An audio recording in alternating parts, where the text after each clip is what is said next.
The coalition of northern groups has called on President Bola Tinubu to, as a matter of urgency, wade into the security challenges in northern Nigeria. The coalition spokesperson Abdulaziz Sulaiman, who asks for urgent action in securing the release of female students of Zamfara University abducted last week. Correspondent Habidalawa reports. And kidnap all the female students in the 3 hostels they targeted early Friday morning. The gunmen in large numbers also attacked the Sabongida community of the Bungudu local government area of Zamfara state.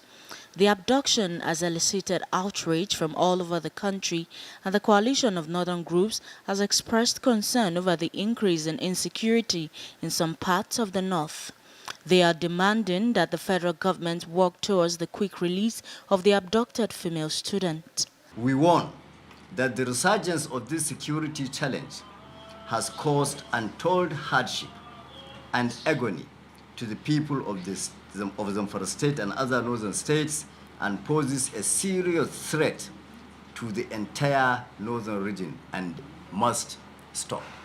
They reaffirmed their resolve that President Bola Ahmed Tinubu must display genuine commitment to addressing the security challenges in the north. They insist he must depart from the usual approach to demonstrate this, while prompt action is required. Abida Lawal, TVC News, Abuja. Gunmen.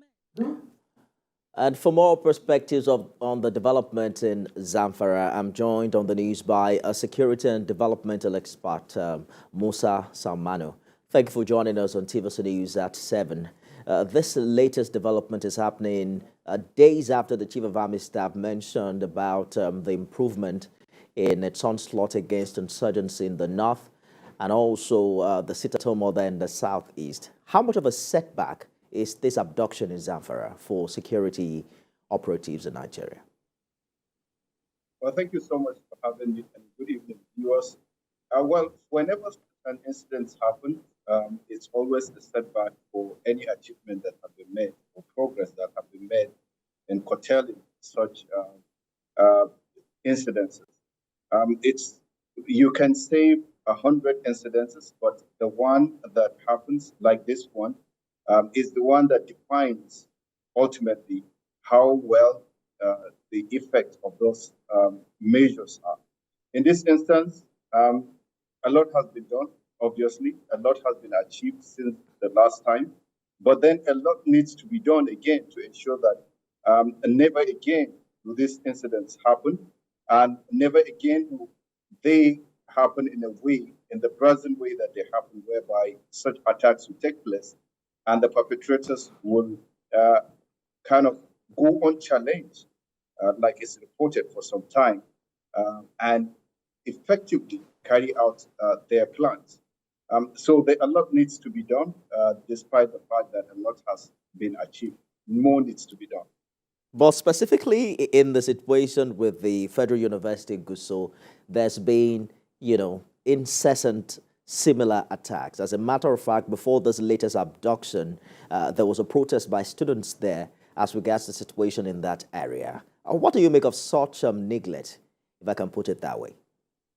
Well, the fact is that this is about the third reported incident on the particular school or within the locality of the school. When you see that, then you know that to a large extent, lessons have not been learned from the past incidences, and someone somewhere slept on their responsibility.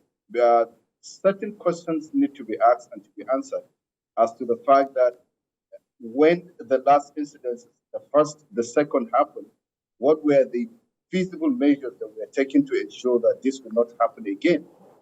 What we have seen, I've not been to the site, but what we are hearing from is that as at today, that there are no, say, perimeter fence in that school, and a lot of other,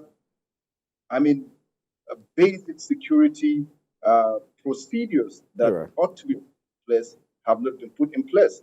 If this is confirmed to be the case, then there should be culpabilities. People should be held responsible and accountable for what is done and what is not done. Security and development expert Musa Samano, thank you for talking to us on the news of this hour. Thank you for having me.